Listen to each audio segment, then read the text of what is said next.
And I said, oh, it's not mine. I said, oh no, it's for you. And then it was like a big shopping bag.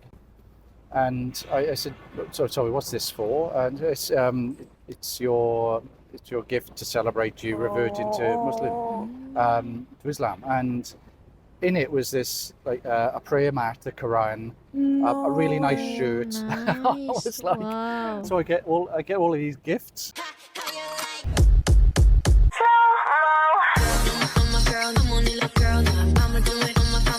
Assalamualaikum Elsa di sini. Hai guys, hai semua, halo tetangga. Gimana kabar teman-teman semua? Semoga sehat selalu, semoga bahagia selalu, dan semoga hari teman-teman semua selalu good day. Selamat datang di channel YouTube Masih Dengan Putri. Hari ini aku akan reaction video yang ingin sekali aku sharing kepada teman-teman semua tentang sebuah hidayah, tentang sebuah negara yang diberkahi. Ketika datang ke negaranya, banyak juga orang-orang yang akhirnya memutuskan untuk memeluk Islam gitu. Nah, ini ada perjalanan dari seorang lelaki British yang dimana dia memulai perjalanan dia mendapatkan hidayah, perjalanan spiritual dia, dan akhirnya dia memutuskan untuk mu'alaf, dan Malaysia menjadi saksi dia dalam mencari Islam. Tapi sebelum dimulai video reaksinya, seperti biasa aku mau ngajakin teman-teman semua dulu untuk subscribe channel ini dan aktifkan lonceng notifikasinya supaya tidak ketinggalan updatean terbaru dari channel ini. Dan bagi teman-teman yang mau request, bisa banget DM di Instagram aku di @masih_dengan_putri. Tanpa berlama-lama, tanpa membuang masa, jumlah kita mulai video reactionnya. Are you ready? Let's go. This is Adrian,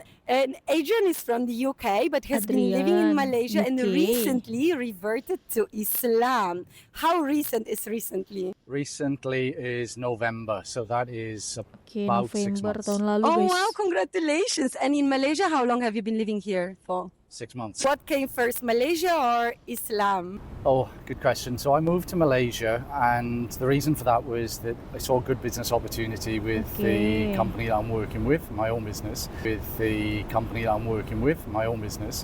and also I was getting married. So my wife is Malaysian.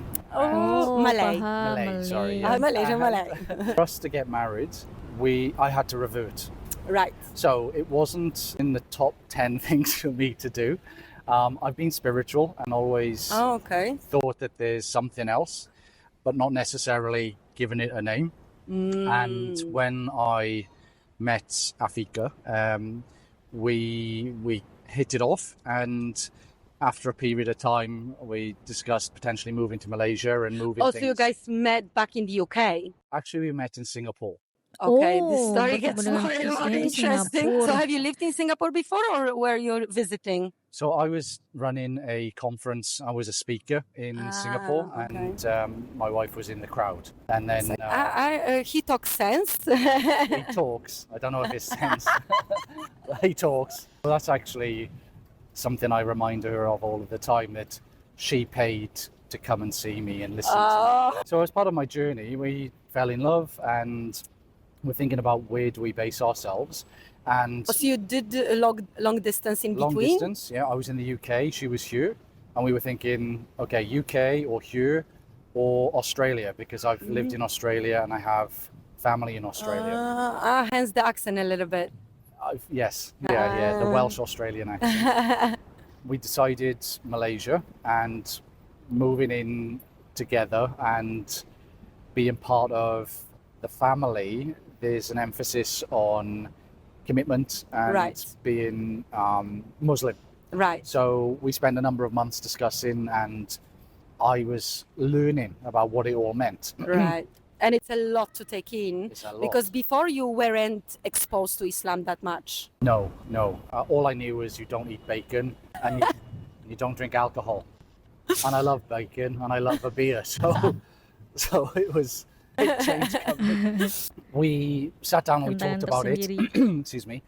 And I learning off YouTube and speaking to different people. And what I found was that I really loved the connection with Islam, and that was just people I met, very friendly and open, and it was more around, I was like, oh, I'd like to be part of this brotherhood or sisterhood, whatever it may be. Yeah, very inclusive and warming and welcoming. And then the journey started from there. It was more around for me to understand, well, what am I committing to? Right. And in Malaysia, to become to marry a Malay, you have to revert. So it's not Right, convert. yeah. It's sort of Coming back to the Yeah. real you come religion. back. Yeah. And Karena di Malaysia juga nggak dibenarkan sama sekali menikah beda agama gitu guys. from a place of more spirituality, which Right. is Islam, right? You know, I think that there's so much that we don't know, and Yeah. the journey for me then began with taking a lesson physically, going to a course here in Malaysia and learning about what Islam was and some of the the different branches and the principles. Right. I then went to the National Mosque where I did the revert. Shahada. Yep, and read the lines, and it was something that I was nervous of doing, Yeah. and I just felt really welcomed when I was there. And Afika was with me, and she was getting messages on her phone from work because I think it was about 11 o'clock in the morning. We had done the Shahada, and they were doing my Malaysian card, and they said, "Oh, it'll be 10 or 15 minutes," and we'd been there for say 45 minutes. I said, "Why don't you just head off to work?" I said, "I'm fine, Yeah. right? I've Now done everything. the key point is done, right? Key point's done. Yeah. I've had my photo taken. I'm just waiting for my card." They said, "Just fill out these, this last form."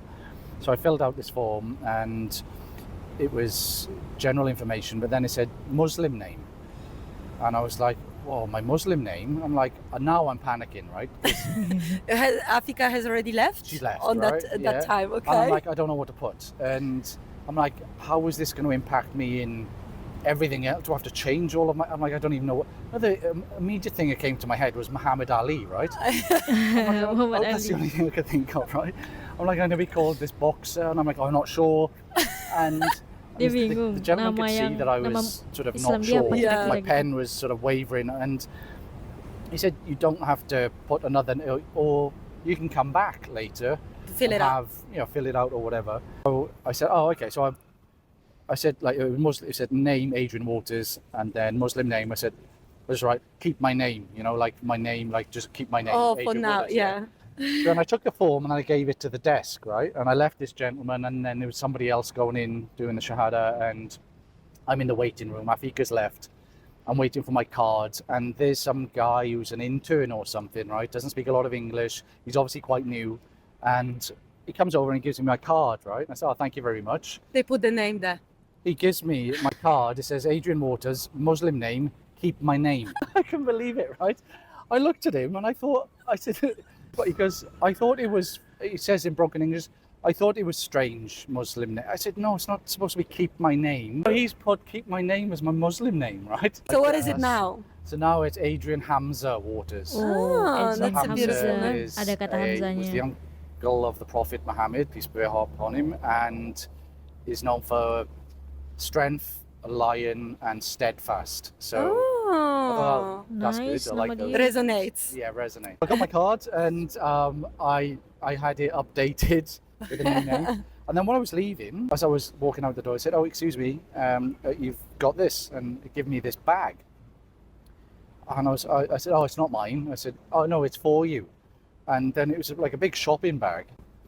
And I said, "Sorry, what's this for?" And it's your gift to celebrate you reverting to Islam. And in it was this like a prayer mat, the Quran, a really nice shirt. I Nice. was like, Wow. so I get all of these gifts, and then the gentleman says, "Oh yeah, we don't have your bank details." And I was like, what do you need the bank details for? Because I was like, I don't know how much this is, right? I don't know how much I need. Again, I got no one around me, don't know what the Yeah. reference is. Never done that before. Never done it before. I said, so what bank details? And they said, yeah, could get your bank details to do the transfer. I was like, oh, okay, being polite English. I'm like, oh, yes, sir, okay. I said, how much is the transfer? And they said, 2,000. And I was like, oh, okay, I didn't know I had to do a transfer. And they said, oh, it might take 4 weeks. I said, 4 weeks for the transfer? She goes, yeah, by the time that we set it up and then I said, so you're going to pay me? You're transferring to me. So as part of reverting to Islam, as an incentive and to help you on your journey, for whatever it may be, you have welcome monetary gift. Yes, yeah. So I left richer and more fashionable. Richer in the whole spectrum, Yes. soul and also bank account wise. Yes. For- So now people watching this are going to be like, sign me up. I hope they will You have should a do it. deeper motivation to do so. Until this point, what was like the most surprising things that you had no idea about in Islam? It's still a learning process and always will be. And I know less than 1%, so I'm really not in any position to have much insights into it because I'm such a beginner and starter, but I'm loving the process. And I found that the biggest surprise for me is the welcome I get. So we went to iftar at the KLCC mosque the other day, and I've dressed in my I can't even. What's the name? Baju. Yes, that thing. And I've arrived, like I've got tattoos up my arm, and I just get greeted really, with a lot of warmth, and that's been surprising to me. Not that I thought it would be cold, Yeah. but it's welcoming, and I haven't experienced that in not just like as a religion, but as in anything. Right? Any community. That's a very common comment I hear from people that decide to revert. It's the community spirit that makes people feel safe on the journey. Yeah, safe is the word, which surprises me, especially when I'm going into what I'd say is an alien environment, like a mosque I've never been in, right? And until recently, and feeling welcome. I remember we're doing the prayers, like I haven't got a clue what to say, right? I just copy the person next to me, and that's good enough, right? And people like shake, hey brother, and like hi brother, and it's you feel welcoming. And the other thing I would say about Islam is the word striving. So there's the principle is you're not perfect, you're going to make mistakes, we've been created imperfect, and the challenge for us and the task that's been put to us by the creator is us to strive to be better. And go through the tests. And go through the tests. To the best That's lovely what you ability. said. Yeah, the tests, like everything is a test. And seeing that from that angle of, okay, well, this is testing me. Yeah. And look, I've grown huge amounts in a short space of time. Yeah. Don't get me wrong, I don't like some of the tests. You have a business project which you thought was going to kick off that doesn't, or you have an interaction that doesn't go that you think, and it's a test. Yeah. And I How you handle it. Yeah, how you handle it, and how can you strive to be better. Right. And for example, this month is Ramadan, right? Yeah. And I'm striving to do the fasting. Right. Now, my fasting is food, and I still have water. About a year ago, I had deep vein thrombosis in my leg. I was flying and I broke my foot, but I flew with it and I shouldn't have. So I need to have fluids. So I can't go 13 hours with no fluids.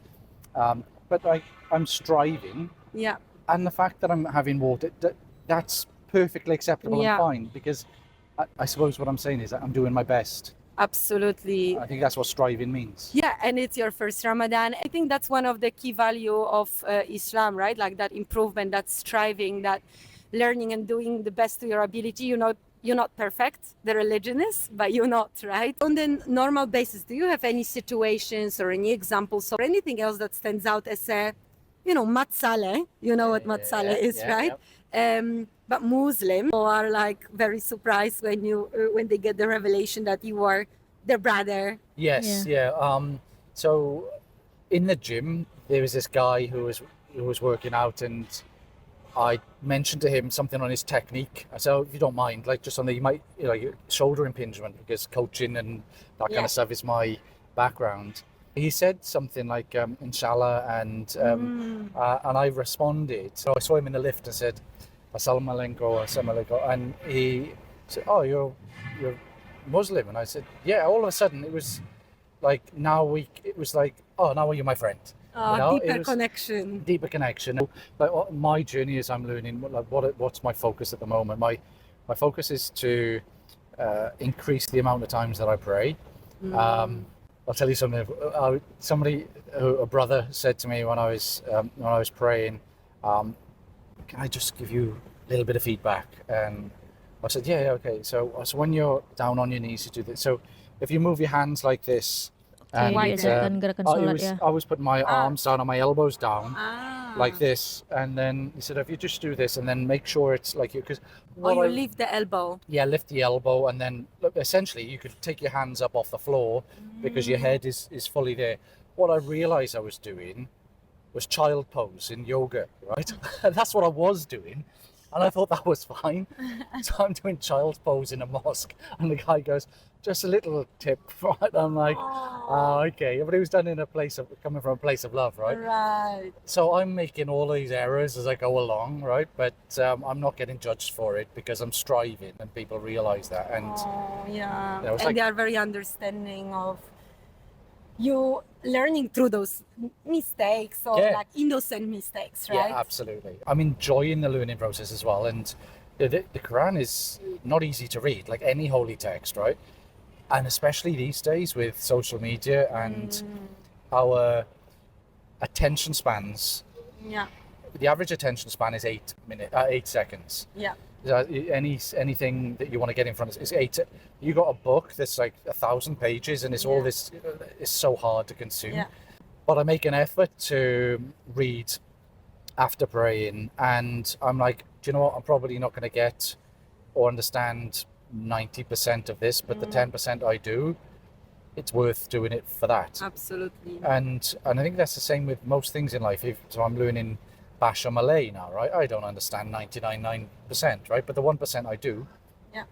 it's 1% more than I did. So Absolutely. 1% or 1% at some point in time. Iya, sedikit Compounded. demi Compounded, sedikit yeah. lama If lama I jadi may bukit ask, gitu. like, how was your family reaction Oh, good to question. Yeah, revert bagaimana reaksi Islam? Yeah, my family? family will be aligned more to Christianity in the UK, celebrate Christmas, Easter, don't go to church, same as most people. When I, my friends and family, when I said I'm looking Becoming to a revert, Muslim. they laughed, right? They thought I was joking. And no, I said, well, they said, why? And I said, well, I'm open to it. And I probably wouldn't have taken that. Well, I don't know, right? I might have taken the part, but it was because of the requirement around marriage that it became something to seriously consider. But sometimes you need that thing that makes Motivate you. you. Motivate you. So they were in disbelief to start off with, and because they don't know anything about it, right? And not being religious, not being just being brought up to be the best version I can be of myself and to be nice to other people. That's really the religion of my family. So there wasn't any sort of like hard pushback, but there was sort of why that, and why really are you going to be doing these things because you like to do this and this and that stuff you can't do? And I said, I don't know, but I'm going to try. And they've been, after that initial kind of knee-jerk reaction, have been supportive, and it doesn't really come up in much conversations now because it's sort of basically, are you happy? But yeah, that's all that matters, right? And I'll be dressed and I'll send a picture to the group WhatsApp to friends and family, and they're like, "Oh, you're looking great," well, that's nice. I got my baju Melayu on, and I like putting that stuff. So they're supportive, and also it's been interesting because I've had friends then that are asking me and are intrigued. I said, "Look, I don't know nothing, but what I do know, the 1%, is sort of this," and I sort of share my experiences, and they see through my actions the positive impact it's had, and it's generated awareness, I suppose, in areas and through like friends and family that maybe would be closed off to it. Or never even interested, right? Or not being interested, yeah. And look, don't be wrong, right? There's perceptions, and I had them as well, around sort of Islam and these things that you see in the news, in certain cases, negative stereotypes and things. Right. And don't be wrong, right? I've been exposed to those as well. And it's sort of, I suppose my experience as well has been unlearning some of that stuff. And one of the beautiful things that was said to me, which was, don't take anybody's, just experience it for yourself and just see how you feel. And I found that I've benefited, and I think I can contribute as well. And it's this structure, right? And I think in this day and age, and I've struggled when you're the master of your universe and there are no rules, you can be everywhere and anywhere at the same time. And I find swayed into a lot of directions. Yeah, and like it helps me bring some structure around what to do, what not to do. And I have a faith now that I didn't necessarily have before, which allows me to, if I've got faith in something that's bigger than me, so it allows me to see a problem as an opportunity to be tested. But I've got faith in something bigger that I'm like, oh, okay, I'm not being put in this situation for no reason. Yeah, there is a purpose in everything. There's a purpose, right? So there's some massive challenges I've had in the last few months since reverting, and don't get me wrong, the pain or the fear, those things are still there, but I've pushed through. Whereas before, I know I would have reverted, but like gone to old coping mechanisms, like go to the pub and block things out. Yeah. Whereas I'm able to sit in things more now. So look at things as a challenge, and you've been put in this situation. I found that I've grown a lot through these things, and it's brought the best out of it. The other surprising thing was around how much emphasis there is on empowering women and women's rights, because I came from a perspective of seeing things in news and okay, well, women are subjugated and those types of things, and then you realize that that's the opposite, right? And then when you get married, the one thing I learned on my weekend, learned to be a Muslim weekend, was and marriage was that 100%, if the wife works, 100% of the wife's salary goes to the wife, and 80% of your salary goes to the wife. And I'm like, well, say that again. Istri adalah uang istri, Go uang back suami one slide. adalah I'm But- like, if anything, it's going to be the other way around, right? No, I'm like, so you have this, you support the wife and your wife, your partner, and you provide, and you know, there are funny things like you must provide 3 pieces of clothing a year.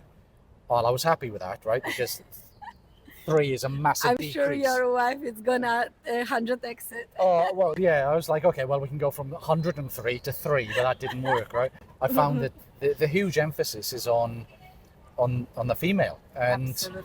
it was, I didn't think that was the case. Contrasting from the stereotype that we've seen growing up, which is a completely misrepresentation, as you mentioned, to the reality when, the Muslim women are bosses. The other thing, I suppose, was I'm boss. the interaction, like with the father, and you have, as part of the marriage ceremony, you need to speak to the father, and again, I've got tattoos which aren't supposed to be allowed, right? But I was accepted in, and I went with like short sleeve, so I'm like, I am who I am. You also get the clean state, right? Like when you revert, Yes. whatever you've done before, it doesn't really count. So Yeah. you've got your, life before, and now the Life actual after, life yeah. after. Yeah. And that's really, I know it's only a conceptual thing, but that's hugely powerful as well. If you've got, as we all have, right, some baggage, right? Yeah. Your past doesn't define, I believe the past doesn't define you, it refines you, and it's how you use those things. And there are things that, I've made mistakes, like everybody, is the human condition, right? Yeah. But when you're told that, now it's a clean slate, it allows you to maybe put some things down. And Which- take that opportunity to fix things. Yes, or maybe those things can't be fixed, they're just gone. They're decisions that you made, or something that happened, or you've said, but it's gone. And once you leave that go, you make room for something new. The non-alcohol thing as well, right? Like, I haven't been to so many parties with no alcohol in the last 6 months, right? And they're the best parties I've had, right? All good fun. I used to think you needed a drink to have a good time, but that was the culture I grew up in. Sport, beers, and now it's like sport and maybe non-alcoholic beers. And makan. Yes, yeah, exactly. That learning is, again, it's not a learning, it's an unlearning. Unlearning. About you don't need these things that commercially successful for these big companies. Yeah, And you correct. just have fun without. It surprised me that you give 10% of your earnings, if you can, to those who are less fortunate, and that's a beautiful thing that not a lot of people do, and that way you're giving back, and the community aspect to it is like it's helping each other's. Betul. Like, and having moved to Malaysia and reverted, there's a business partner that I'm looking to bring in on an opportunity that we have here, and I know he's gone over and above what you would normally do as a business partner to help me as a new revert in Malaysia. And if this was in the US, UK, or Australia, it'd be very much, what's the return on investment over what? And that is definitely part of the conversation. But I also know as a businessman, he's doing more than that, and it's not as commercial. It's 80% commercial. More genuine. And it's like, how can I help another brother? He's a very successful business person. Doesn't need to help or support me or anything, but does because he sees the opportunity. But also, I think that there's an element of, I want to be of service and help. What were the biggest stereotypes about Islam that now, as a Muslim, you would like to straighten or clarify? Okay. Biggest stereotypes I had. Or previously. misconceptions you had or you've heard before you reverted? So what you'll see in the news in most of the UK, Australia, and France, and the US, mostly negative stories, and that would be something's happened in the Middle East, or there's something that's happened where there's like a terrorist attack or something, and then there's that stereotype. Now, there are terrible people in the world who are Muslim. There are terrible people in the world who are Jews. There are terrible people in the world who are Christians. There are terrible people in the world who are Buddhists, Hindu, Taoism. Like, I think when you take all of the original, they're just terrible people in the world, right? Yeah. There are amazing people in the world. And the way that I sort of like look at this, if you think of sport, right? You've got sports events where people turn up, and then you can get violence in crowds, right? Now, is that the football team's fault, or the individuals that are turned up and have put on those team's colours, right? So if Barcelona have an instance where there's big fighting and all of this kind of stuff happening in the crowd, is it Barcelona's fault, or is it the misbehavior of the individuals that have donned a Barcelona top and then want to have a fight against Real Madrid, right? It's the person, it's not Barcelona. So I think that you have people that take things to extreme in anything. And label. So I think that I've realized that there's that misconception is, my biggest thing was like, it's nothing like what I've seen you don't get in the news, you don't generally get good news, do you? No matter what.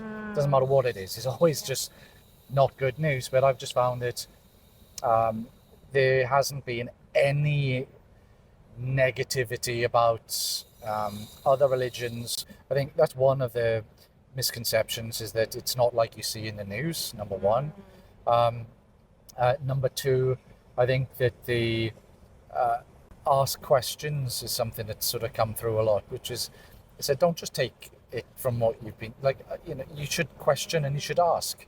Like, I'm like, why can't I eat pork? Like, I still don't know the answer to that, right? So, like, is it a dirty animal or what? I don't know, right? It's like, but I'm trying to understand. And it's an encouragement to ask questions about certain things and not to just take things on face value. So it's open and embrace it. It's not like you see in the news, and be curious and open-minded. Be curious and open. Okay, and last question. If someone is on the similar journey like you, maybe for love reason, maybe like personal awakening, they wanna revert to Islam, what would be your advice to make that journey easier, make that journey faster? That's an awesome question. So I'd say don't wait for a crisis. A lot of people will turn to religion when they're at rock bottom to find a way out. And in a way, part of that was me. Part of it was I'm challenged in certain areas. Yes, it was for love, but there was definitely an element of, well, as I don't have much structure and I don't have a lot of discipline because I can do anything. And I found that it straightened me out. And I think I've heard stories from reverts that have hit bottom and then moved into religion, and then their lives have got better. Yeah. So you don't have to wait for the crisis to happen. There's some really good stuff that you can embrace and make yours, and make it yours. And you'll be given the ingredients. What you make out of those ingredients will be your meal, and it's for you to consume. You don't necessarily have to wear it as a badge either, right? It's just in terms of how you behave, how you treat your other human beings, with respect, dignity, and then having this faith that you're on the right journey. And that's beautiful, and I'm blessed, alhamdulillah, to have this experience. Thank you so Wow. much. Your Thank journey sounds Luar it biasa has been cerita beautiful, and I perjalanan wish dia. you all the best Thank and you so much. congratulations. Thank you. And really appreciate your time. I really appreciate you. Sebuah perjalanan yang panjang juga yang dia ceritakan, guys. Ada hal ketertarikan tersendiri dengan Islam. Awalnya dia seorang pembisnis. Kita nggak tahu ya perjalanan hidup seseorang gitu ketika Allah gerakkan hatinya untuk masuk Islam gitu kan, entah dalam situasi apapun gitu. Ketika Allah memang udah berkehendak untuk menjadikan seseorang itu mendapatkan hidayah, pasti itu akan terjadi gitu. Jadi dia mualafnya di bulan November, guys, tahun lalu 2024, sambil menyelam minum air gitu kan. Apa yang dia cari selama ini, ketenangan hati gitu, kehidupan yang lebih mengenal Tuhan. Akhirnya dia juga mendapatkan cintanya gitu, yaitu seorang istri Malaysia. Cerita pengalaman dia soal pendapatan yang harus disedekahkan atau yang biasa kita kenal dengan zakat gitu kan. Di agama sebelumnya dia tidak perlu mengeluarkan uang seperti itu gitu.